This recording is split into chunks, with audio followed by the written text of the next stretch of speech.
Salut à tous, c'est Seb pour Marketing Divergent, j'espère que tu vas bien, que ton business se porte bien. Aujourd'hui, on va faire une vidéo réaction. Ouais, je sais, encore une. Mais pour le coup, c'est quelqu'un que j'ai découvert il y a peu de temps et je dois dire que j'adore ce gars. J'adore sa façon de parler, j'adore sa façon d'expliquer et j'adore son franc-parler et son filtre anti-bullshit. C'est incroyable. Je pensais que j'étais le seul, tu vois, à balancer la vérité comme ça, sans filtre, tu vois, sans me prendre la tête. Et le mec est encore pire que moi. Et je vais être sincère avec toi, il est plus intelligent. Il a une vision du business qui est à la fois éclairée, qui est à la fois inspirante, que j'aimerais beaucoup acquérir, tu vois. Et pourtant, j'ai 25 ans de business. Mais je te jure que ce mec-là est incroyable et j'en ai pas rencontré beaucoup des mecs comme ça. Et crois-moi, j'embrasse des gens à la journée, mais un type aussi perspicace que ça sur le business, qui t'explique de A à Z ses stratégies, qui t'explique sa façon de voir les choses. Bref, tu vois, c'est un cas unique sur YouTube. Alors, je me trompe peut-être. Vous pouvez me dire en commentaire si vous trouvez qu'il y a d'autres personnes comme ça sur Internet qui balancent vraiment les choses telles qu'elles sont, sans se prendre la tête, sans des montages, tu vois, de production hollywoodienne. Tu sais qu'ils ne mélangent pas, en fait, divertissement et vidéo informative. Et je dois dire que, pour moi, c'est une surprise. Et je voulais absolument te présenter ce mec-là aujourd'hui. Il s'appelle Jeremy Coleman. Et on va aller tout de suite voir sa dernière vidéo. Je mets mon casque et on se rejoint tout de suite.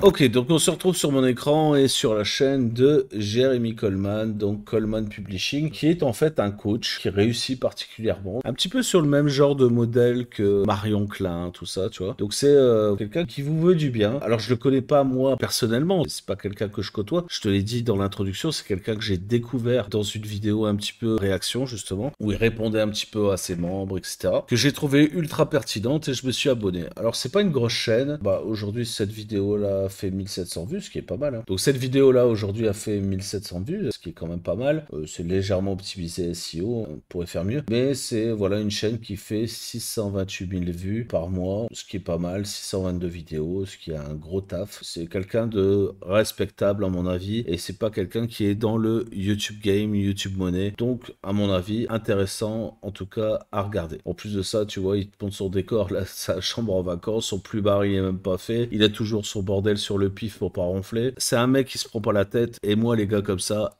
j'aime bien. On va regarder ce qu'il a à dire et puis je vais essayer de réagir s'il y a besoin de réagir. En tout cas, tu sais que c'est un peu tronqué parce que j'aime d'avance quoi. Mais en tout cas, je pense que c'est intéressant de regarder ce genre de truc. Le mec a encaissé 4,19 millions d'euros. C'est pas sa marge, c'est ce qu'il a encaissé, ok. Derrière, je sais pas combien il fait de marge, mais il doit être au moins 60% de marge. Donc tu peux déjà voir que c'est un mec qui fait pas semblant quoi. Il fait du pognon. Alors regardons ce qu'il a à nous dire. J'ai créé un projet qui a rapporté 4,19 millions d'euros depuis le début. Aujourd'hui, je voudrais prendre le temps pour t'en parler un petit peu. Parce que peut-être que tu feras pas 4 millions d'euros avec le même projet. Par contre, tu peux copier ma stratégie, tu peux faire globalement ce que j'ai fait, tu peux adapter le même business model que celui que moi j'ai utilisé. Ça te rendra peut-être pas millionnaire, sûrement pas d'ailleurs, mais il y a de grandes chances que tu puisses dégager un revenu agréable et confortable à partir d'un truc que tu aimes, à partir d'un truc que tu sais faire et que tu vas pouvoir recopier en piquant mon business model. La première chose, c'est que les fondateurs de business sur internet, de business en ligne, que ce soit du coaching, de l'accompagnement, de la formation, du consulting, etc.,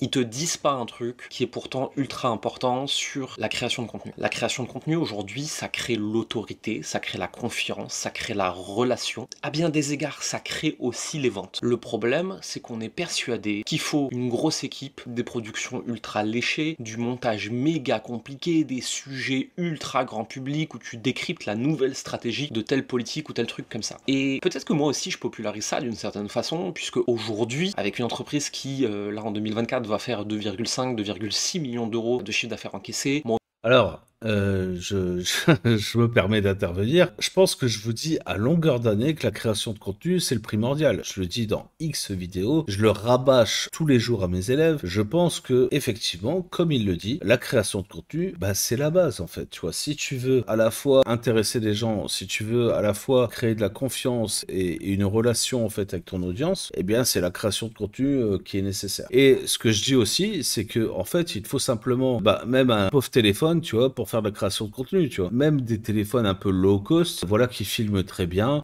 Alors, si t'as un micro, c'est mieux parce que c'est quand même plus sympa d'écouter les gens, tu vois, avec un micro professionnel, tu vois. Voilà, moi, je suis équipé de ça parce que on m'a reproché pendant longtemps d'avoir un son dégueulasse et j'ai fini par le comprendre que, bah oui, c'était important. Plus que l'image, en fait, hein. C'est-à-dire que si t'as une image un petit peu dégueulasse, bon, c'est pas très grave. Mais, tu vois, ce qui est plus important, c'est d'avoir un bon micro, ok? Et tu peux faire de la création de contenu sans même montrer ton visage. Tu peux faire du podcast, tu peux écrire des articles blog, tu peux faire tout un tas de choses. Tu vas créer des vidéos, tu vois, avec des vidéos libres de droit ou du GC ou autre chose. Bref, tu peux vraiment créer pas mal de choses. Et aujourd'hui, avec l'intelligence artificielle, tu peux créer encore plus de choses. Alors moi, je suis pas trop pour ces vidéos 100% IA, mais je pense qu'une vidéo IA avec ta voix derrière, bah ça peut faire l'affaire. Et ça, c'est un concept qui n'est pas encore répandu, tu vois, sur YouTube. La plupart des gens, en fait, font des vidéos IA, si tu veux, 100% IA, avec une voix robotisée, tout ça. Je trouve que ça nique la vidéo. Parce que parfois, les vidéos, enfin, je parle de l'image, sont bien réalisées, tu vois, par les IA. Mais ce qui bloque, en fait, c'est le son, quoi. Tu peux pas t'identifier à quelqu'un qui parle comme un robot,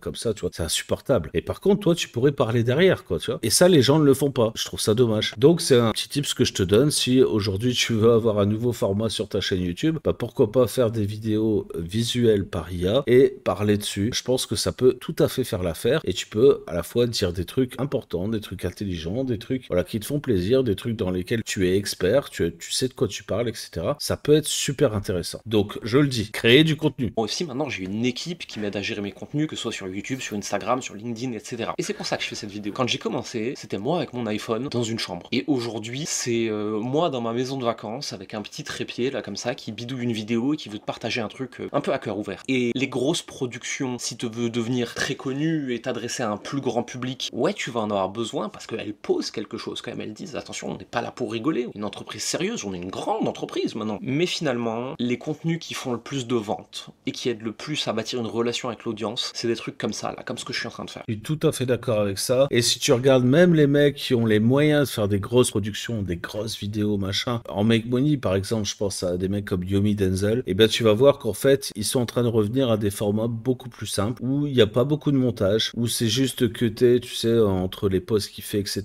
Mais c'est tout. T'as pas de trucs avec des vidéos à la con derrière, des machins, des trucs, des images, des assets type motion design, etc. Tu vois, c'est vraiment des vidéos face cam, micro, et ils te racontent un truc pendant 10 minutes, un quart d'heure, 20 minutes. Et je trouve ce contenu, en fait, de bien meilleure qualité que tous les trucs, tu sais, en mode divertissement. Tu vois, j'ai passé mes super vacances, je sais pas où, et tu vois, je te parle de business en même temps. Moi-même, j'ai trop du mal à faire ce genre de vidéo parce que je trouve qu'en fait, tu vois, on passe à côté du what's in it for me, tu vois, en marketing, tu vois. C'est-à-dire, tu vois, je te montre ce que moi je vis, mais ce qui est plus important, c'est ce que toi, tu pourrais vivre, tu vois. Et je pense que des mecs comme lui ont compris ce genre de truc et je pense en faire partie aussi puisque ça fait un bout de temps que je te fais ce genre de vidéo et j'espère que tu apprécies. On regarde la suite. Et c'est ce type de contenu qui marche, c'est ce type de contenu que tu devras faire à tes débuts. Et c'était important que je te le dise avant même de t'expliquer quoi que ce soit d'autre. Tu n'as pas besoin de faire de la grosse production compliquée. Tu as besoin du business model, de la stratégie que je vais te donner juste après, et tu as juste besoin de répéter jour après jour comme un humain. Maintenant, mon modèle stratégique d'entreprise que tu peux recopier. Tout d'abord, on va partir de toi. Qu'est-ce que tu aimes? Qu'est-ce qui te définit? Quelles sont tes passions? Qu'est-ce qui t'anime? Qu'est-ce qui t'intéresse peut-être même? Quel a été ton ancien métier? Peu importe. On prend quelque chose que tu sais par ton expérience de vie, par ton apprentissage ou par ta passion, et que les autres ignorent. Ce truc-là, on va le positionner sur un marché, niche, cible, positionnement, etc. Et on va en créer un produit digital. Ça peut être un cours en ligne, ça peut être un coaching, ça peut être un accompagnement, ça peut être une communauté payante, ça peut être du consulting, ça peut être plein de choses. Mais on va créer un produit digital autour de toi, autour de ta passion, ce qui t'anime, ce qui t'intéresse. Attention, ça peut être très très large. Il y a des gens qui sont dans le monde des relations, de l'argent, de la santé, mais ça peut être un cours d'une langue que tu as appris, ça peut être du piano, ça peut être du dessin, ça peut être du bricolage, ça peut être du golf, ça peut être un milliard de trucs différents. Et d'ailleurs, les business dits de hobby sont probablement les plus rentables au monde et c'est important que tu le saches. Alors là, je suis pas d'accord. Je pense que si ton délire, tu vois, c'est de jouer au Scrabble, ça va être difficilement monétisable. Et même si c'est monétisable, le marché en face représente qu'une très faible audience. Et donc, tu auras du mal à vendre. Je ne sais rien, si par exemple, t'es fan de surf, tu fais du surf, machin, tout ça. Déjà, ça va être chiant à filmer, ça va être compliqué. Tu vas devoir faire, je sais pas, des vidéos sur le sable parce que dans la mer, tu vois, c'est galère à montrer, ça passe trop vite. Tu vois, tout ça, ça va être compliqué à monétiser. Je sais pas si ta passion c'est le tricot, le crochet, le je sais pas quoi, ça risque d'être boring aussi, tu vois. Et combien est-ce que tu vas pouvoir vendre ça? Est-ce que ça vaut le coup, tu vois, d'aller créer un espace, par exemple, tout un écosystème, site web, chaîne YouTube, Instagram, machin, tout ça autour de ça? Ah, je suis pas vraiment sûr, quoi. Alors bien sûr, il y a des passions, des hobbies, des compétences qui peuvent être monétisables, et dans ce sens-là, il a raison. Mais je pense que ça s'intéresse pas à tout le monde. C'est pas aussi simple qu'il essaye de l'expliquer. Et même si tu peux tout à fait dériver certaines choses, par exemple, je sais pas si t'es passionné, tu vois, de psychologie, tu peux très bien, tu vois, aider les gens, tu vois, avoir plus de confiance en eux, etc. Donc, tu vois, on va trouver un dérivé si tu veux à ta passion. Si ta passion, c'est, je sais pas, la littérature du 14e siècle, ça va être compliqué, frérot. Par contre, tu peux peut-être aider les gens à créer, je sais pas, des poésies, par exemple, parce que tu vas être inspiré par toute cette culture que tu as. Tu peux aider les gens peut-être à écrire de la musique, tu vas écrire des chansons, à faire tout un tas de choses à l'écrit relatifs à ta culture et à ta passion. Donc, tu vois, on va chercher des choses qui sont alternatives et qui correspondent à un marché surtout. C'est vraiment ça qu'il faut comprendre dans ce qu'il dit, c'est que oui, c'est possible, mais il faut que le marché en face soit disponible. Hein, c'est un peu l'océan rouge, océan bleu. Si t'es face à un océan bleu, vas-y frérot. Si t'es face à un océan rouge, ça va être compliqué. Donc voilà, il faut quand même prendre conscience du marché. Une fois qu'on a packagé ce produit, une fois qu'on l'a créé, je veux dire, on va le packager. Le packager pour le rendre sexy, pour le rendre désirable. Il faut que les gens aient envie de l'acheter. Ça s'appelle créer une offre. Le produit et l'offre, c'est différent. Le produit, c'est qu'est-ce qu'il y a dedans. L'offre, c'est comment tu le présentes au monde. Une fois qu'on a packagé cette offre, on va prendre... Tu vois, ce qu'il dit, c'est ce que j'expliquais dans une vidéo précédente, c'est le packager, c'est le marketing, hein, grosso modo. Comment est-ce que tu vas présenter ton offre? Quel mécanisme unique tu vas trouver? Quelle est la big idea qui va déclencher un besoin et un désir chez ton prospect? Donc ça, c'est copywriting, marketing, tu vois, vraiment. Et puis après, il y a le fond, c'est-à-dire ton produit. Comment est-ce que tu vas créer ça? Et comment est-ce que tu vas aider les gens à réussir à atteindre leurs objectifs? Et c'est donc un vrai travail de formateur. Et donc, tu peux être très bon dans ta niche, dans ton métier, etc. Moi, j'ai été un très bon électricien dans le bâtiment. Je serais incapable aujourd'hui de faire des formations en électricité. Je l'ai fait par le passé en formant des apprentis, si tu veux, sur le tas, mais je serais incapable aujourd'hui de théoriser ça et de rendre ça intéressant pour vendre ça à un maximum de personnes. Alors, je dis pas que c'est impossible, je dis simplement que ça demanderait peut-être beaucoup de moyens, tu vois, pour mettre en œuvre les choses, avoir des studios d'enregistrement, machin, etc. Tu sais, avec des panneaux de démonstration, ce genre de trucs. Ça demanderait d'énormes moyens pour rendre ça intéressant et sexy, quoi. Mais sur le principe, je suis d'accord. Un réseau social et on va créer dessus une mini audience d'acheteurs. Une mini audience d'acheteurs, c'est très différent de devenir influenceur sur les réseaux et devenir hyper connu. Une mini audience d'acheteurs, c'est trouver un petit nombre de personnes qui s'intéressent à toi en tant que fondateur, passionné, personne qui transmet ton sujet et qui vont te suivre précisément pour ça et pour rien d'autre. C'est pas des touristes qui t'aiment bien parce que tu les divertis, c'est des gens qui viennent apprendre quelque chose avec toi. Moi, aujourd'hui, je suis suivi par des milliers, voire des dizaines de milliers de coachs, de formateurs, de consultants qui veulent apprendre le marketing et la vente dédiés aux produits digitaux avec moi, qui vis en France, qui suis père de famille, etc. Parce que ça amène des spécificités qui sont très différentes. Tout ça me définit. J'ai une cible très précise que j'adresse, avec une passion très précise que j'ai, et j'amène en plus ma personnalité. Je suis en France, je suis marié, je suis père de famille, mon entreprise est en France, etc. 100% d'accord avec ça, il faut absolument représenter son produit, tu vois, représenter son offre. C'est-à-dire que, tu vois, je suis père de famille, j'ai 46 ans, je fais ci, je fais ça, j'ai réussi à m'adapter avec mon temps, je vis dans mon époque, je vis à l'île Maurice, etc. Tout ça, ça me constitue, ça définit ma personnalité, et c'est pour ça que les gens me suivent, et si tu regardes cette vidéo aujourd'hui, c'est probablement pour ça que tu me suis. Donc ça, tout à fait d'accord, il faut représenter son offre. Etc.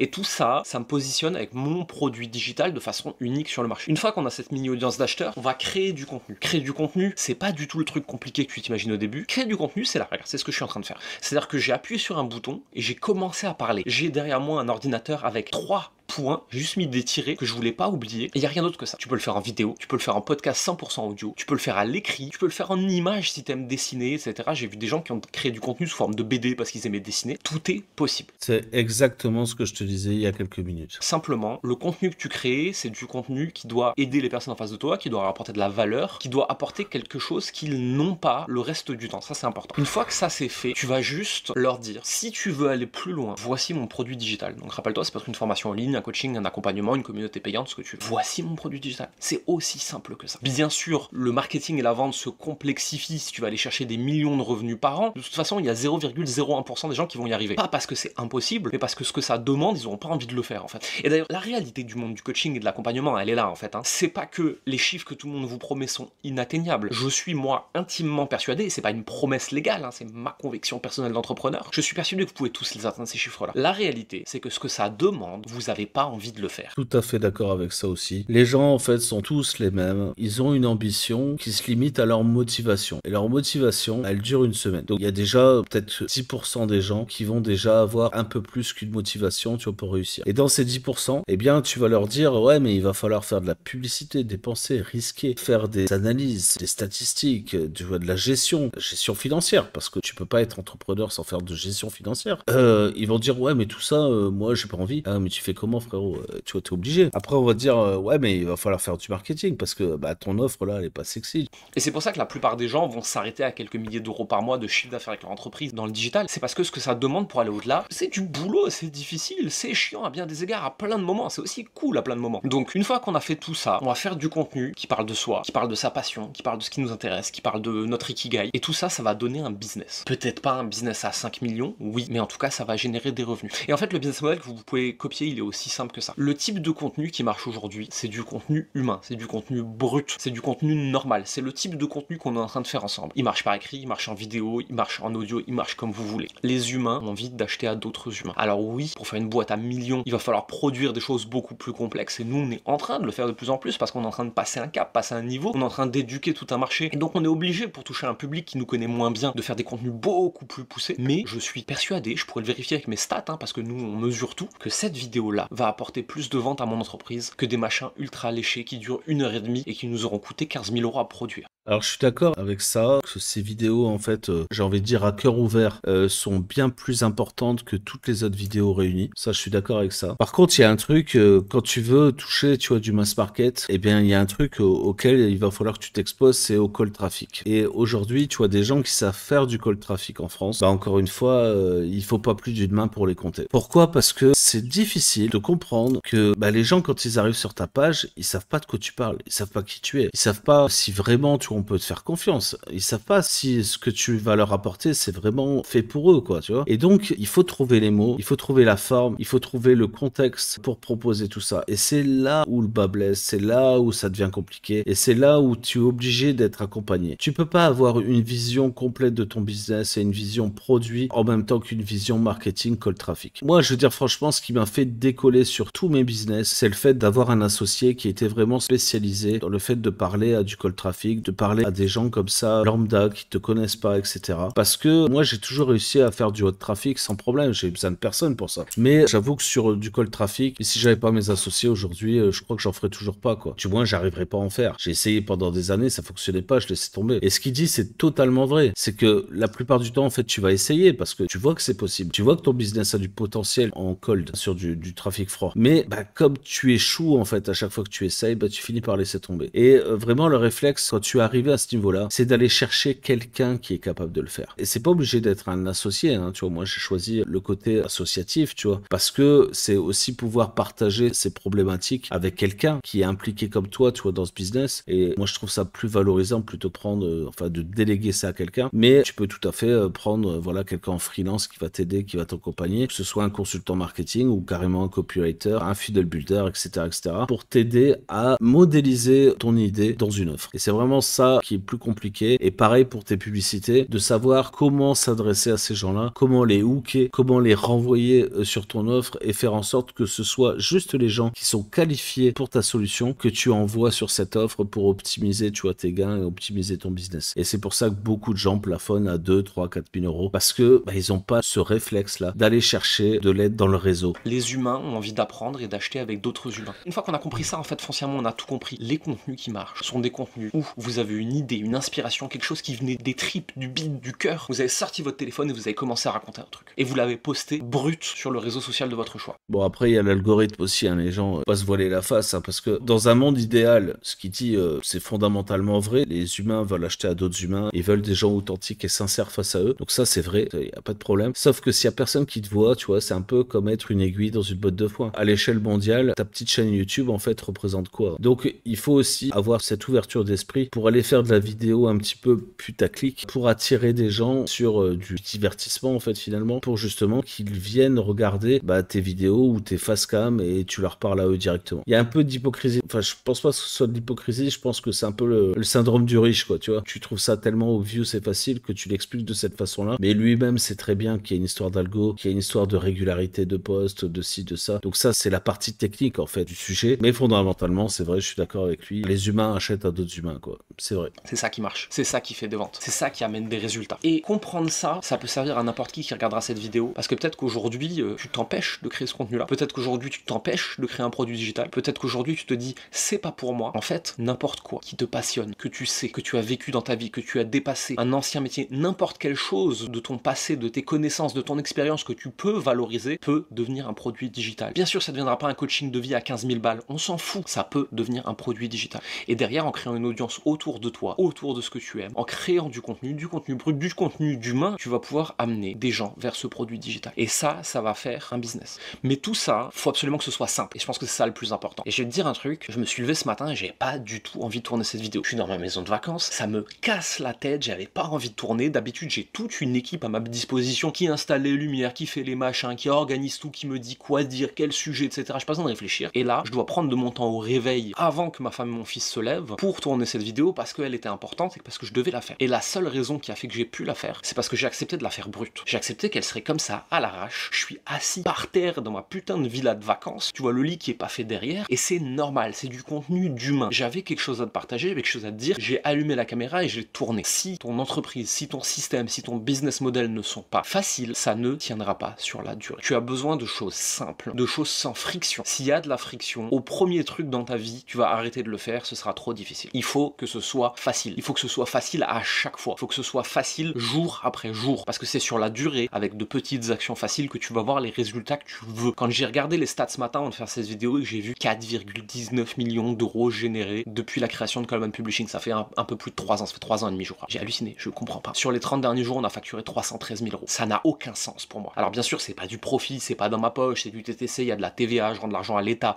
J'ai une équipe aujourd'hui de 26 personnes que je dois payer, etc. On est loin de me mettre des millions dans la poche. Hein. Et putain, quand même, j'ai monté ça, quoi. J'ai monté ça en partageant ma passion du marketing et de la vente. Et je sais pas si tu pourras monter pareil. Je sais pas si... Ouais, c'est là que le bas blesse. Jérémy nous dit qu'il fait 313 000 euros de chiffre d'affaires par mois. Donc si je fais 313 000 euros auquel j'enlève la TVA, il me reste 260 833 euros. Si je fais maintenant un autre calcul simple où j'ai 26 employés à payer, que je vais payer peut-être en moyenne 2500 euros, ça veut dire que fondamentalement j'ai à peu près 2300 euros de charge. Donc si je fais 2005 plus 2300 euros, j'ai 4800 euros de salaire multiplié par 26 personnes, ok, j'ai 124 000 euros de charge. Donc aux 260 833, j'enlève 124 800 euros de charge. Il me reste 136 000 euros. Sur ces 136 000 euros, je n'ai pas payé le local pour accueillir ces 26 personnes parce que je suppose qu'elles ne sont pas toutes en remote. Il doit bien avoir au moins un bout de bureau quelque part avec un loyer peut-être, je sais pas, aux alentours de 1500, 2000 euros, 3000 euros peut-être. On va essayer de prendre quelque chose de simple, on va dire 1500 euros, ok. On va avoir de l'électricité, de l'eau, de l'internet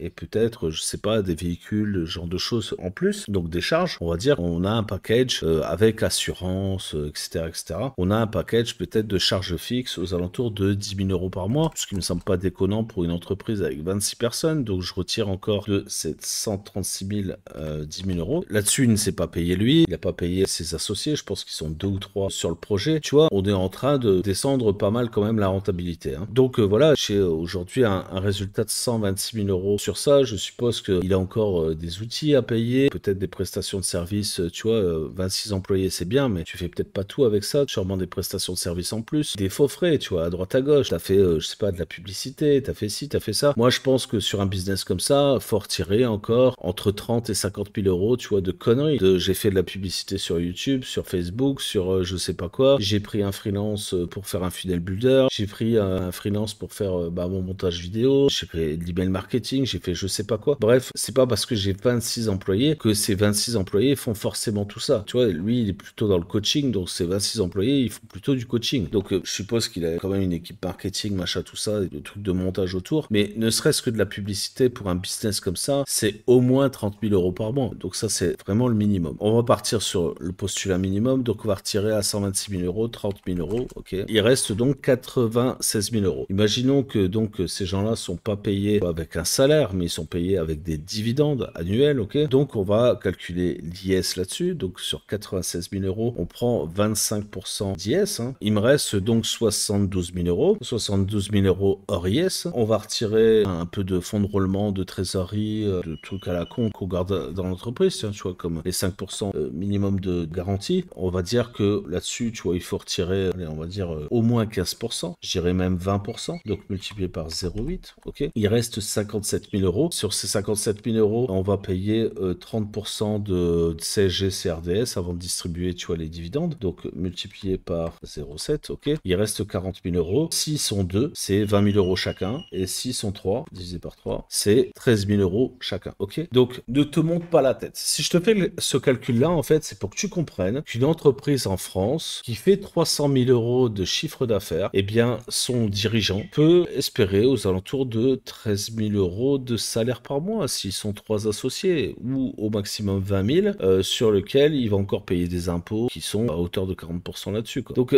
est-ce que c'est un super business? Je suis pas sûr, tu vois. Mais il gagne bien sa vie quand même, hein, tu vois. Beaucoup mieux que la moyenne des Français, sur la majorité en tout cas. Ça reste un salaire confortable pour quelqu'un qui a choisi de rester en France, payer ses impôts en France, tout ça. Voilà, mea culpa. Tout ça, c'est tout à son honneur, tu vois, d'employer 26 personnes en France, etc. Et de subir, tu vois, toutes ces charges dont je viens de te détailler le montant, qui sont quand même pas négligeables du tout. Donc, quand il dit qu'il fait pas des millions, on est d'accord. Quand même. J'ai monté ça, quoi. J'ai monté ça en partageant ma passion du marketing et de la vente. Et je sais pas si tu pourras monter pareil. Je sais pas si tu feras une aussi grosse entreprise. J'en sais rien ce que tu vas faire avec tout ce que je te donne. Mais je dis juste, tu te rends compte dans quel monde on vit. C'est possible. Ça l'a jamais été avant. Et c'est ça que je voudrais te partager aujourd'hui. Moi, j'ai envie de te dire un truc. C'est un truc qui me vient à l'esprit comme ça. S'ils sont 3 associés, on a dit qu'ils gagnaient donc aux alentours de 13 000 euros par mois. Ok. Peut-être un peu plus, un peu moins. C'est une fourchette bien large. Hein. Je suis pas son comptable, encore une fois. Tu vois, je suis comptable de personne. Mais je te montre juste que, voilà, gérer les entreprises, tu vois, c'est un truc que je sais faire. Si il gagne donc 13 000 euros par mois, j'ai envie de te dire que quel est l'intérêt de monter une aussi grosse boîte, quoi, tu vois. À part avoir le mérite de nourrir 26 personnes, parce que son entreprise nourrit 26 salariés, c'est énorme, hein. À part ce mérite-là, je vois pas trop l'intérêt, quoi. Je vois pas trop l'intérêt parce que, en fait, si simplement tu fais du consulting, si t'es un bon coach, hein, si t'es quelqu'un de performant, tu peux facilement faire 20 000 euros par mois, tu vois, en recettes. Ouais, facilement. Si t'es optimisé, tu vois, à l'impôt sur le revenu, tu payes tes taxes, en fait, tes impôts, ta TVA, ton BINS, tu gagnes à peu près pareil, frérot. C'est ça, en fait, que j'ai du mal à comprendre avec certains entrepreneurs. Et pourtant, je le répète, c'est un mec ultra intelligent. Je vois que c'est un mec qui en a dans le ciboulot. Mais pourquoi se casser le cul autant? Enfin, tu vois, pourquoi monter une structure comme ça? Pourquoi en faire autant? Pourquoi avoir généré 4,19 millions, machin, pour finalement finir avec un salaire à 15 000 balles, quoi. C'est ça que je comprends pas en France. Et c'est pas le seul, hein, comme ça. Enfin, je veux dire, il y en a d'autres, hein, des entrepreneurs, tu vois, franco-français, voilà, tu vois, qui font ça, tu vois. Je comprends pas, quoi. Je comprends pas. Et encore une fois, moi, je suis pour les impôts, tu vois. Enfin, je veux dire que ce soit en France ou ailleurs, j'ai toujours été pour les impôts, tu vois. Je trouve que c'est un impôt qui est limite assez juste, en fait, tu vois. Tu participes au pot commun, machin, tu vois, c'est ok, tu vois. T'as un système social en échange, tu vois, des infrastructures pas trop dégueulasses, tout ça. Enfin, du moins quand ça fonctionne, tu vois, parce qu'en France, voilà. Mais, tu vois, j'ai toujours été pour ça. Mais est-ce que tu as remarqué le passage où j'ai calculé, en fait, sur les salaires? Tu payes quasiment autant de charges sociales que de salaires. Je parle juste des charges patronales, parce que le salarié, lui, va payer 30% aussi, hein, 20, 27, 28%. Enfin, je veux dire, en quel honneur l'État prend autant d'argent, tu vois, sur le travail des gens? C'est ça que j'ai du mal à capter, tu vois. C'est un paradoxe, en fait, qui m'a toujours hanté quand j'étais en France. Et moi-même, tu vois, j'avais beaucoup moins de résultats que lui, parce que moi aussi, je faisais plusieurs millions d'euros par an de recettes avec mes sociétés dans le bâtiment, et j'arrivais même pas à me tirer 4 000 euros de salaire, tu vois, je te jure, tu vois, quand j'arrivais à tirer 4 000 euros, genre, c'était la fête à la maison, quoi. La plupart du temps, j'oscillais aux alentours de 3 000, 3500 euros. Donc, je gagnais quasiment autant que quand j'étais conducteur de travaux ou chargé d'affaires ou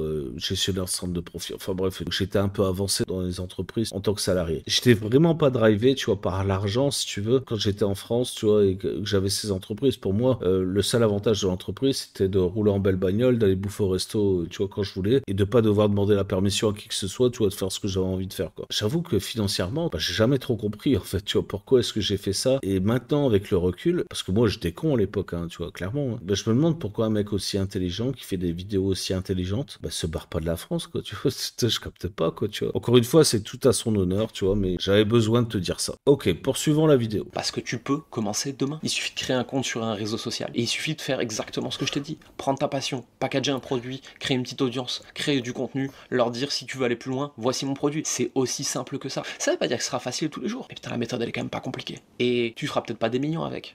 Mais franchement, si tu fais même 1000 ou 2000 balles par mois en faisant un truc que t'aimes, est-ce que ça vaut pas le coup? Est-ce que ça peut pas mettre un side business en plus de ton job ou en plus d'autres choses? On vit une époque qui est absolument formidable de ce côté-là, et je pense que c'est important de le souligner. Si tu veux en savoir plus sur comment on fait, tu regardes dans la description en dessous, j'ai fait une vidéo de 45 minutes, un atelier sur demande, t'as juste à cliquer pour le regarder. Bon.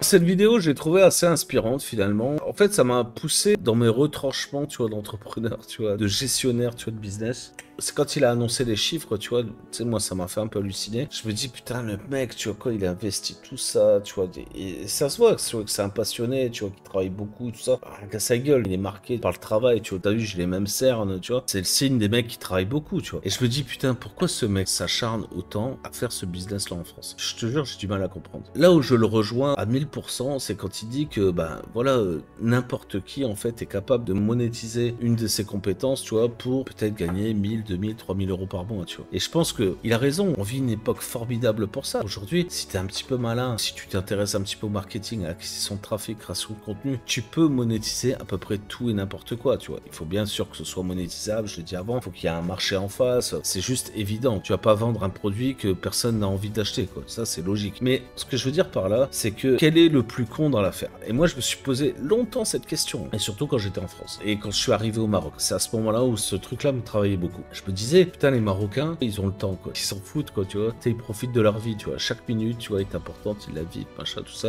Et ils sont pas riches, la plupart du temps, en fait. Ils sont pas forcément pauvres non plus, tu vois. Mais ils travaillent un petit peu en demande. Tu les vois beaucoup bosser en général quand c'est bientôt les fêtes, Ramadan, etc. Parce qu'ils savent qu'ils vont devoir dépenser pas mal de fric, tu vois, avec la famille, tout ça. Mais le reste de l'année, en fait, ils chill, tu vois. Ils se la coulent tranquille, tu vois. Alors, je dis pas qu'ils bossent pas. Je dis simplement qu'ils bossent tout en profitant de leur vie, ok? Et moi, je me suis toujours dit, tu vois, quel est le plus con dans l'affaire?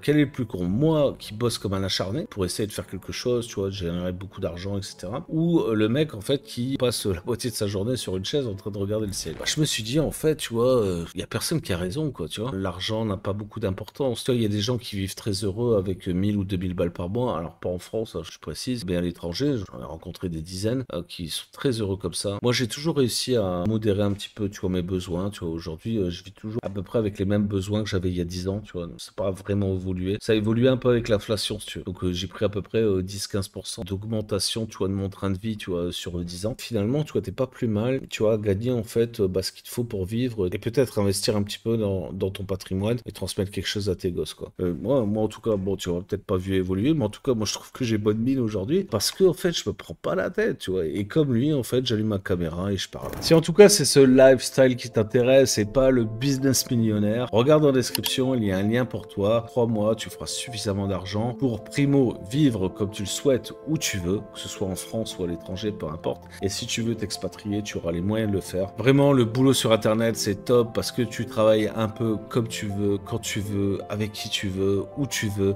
Tu es libre géographiquement, tu peux voyager, tu peux faire tout un tas de choses que tu pourrais peut-être pas te permettre habituellement. Et ça, c'est pas la fiscalité, si tu veux, qui change. C'est ta façon de travailler, ta façon d'utiliser ton temps et d'arrêter de te vendre ton temps contre de l'argent. C'est vraiment ce déclic-là qu'on essaye de populariser, tu vois, dans la nation divergente. J'espère que tu es sensible à ce message et que tu cliqueras sur le lien en description. N'oublie pas un like si tu as apprécié cette vidéo, la cloche abonnée, il n'y a toujours pas d'impôt dessus, ni de charge sociale, ni tout le bordel, hein, c'est gratos, donc voilà, abonne-toi à la chaîne. Et si tu as un truc à me dire, n'hésite pas, la zone commentaire est faite pour toi, je te répondrai avec plaisir. Je te souhaite le meilleur, ciao, bye, c'est Seb, ciao les gars.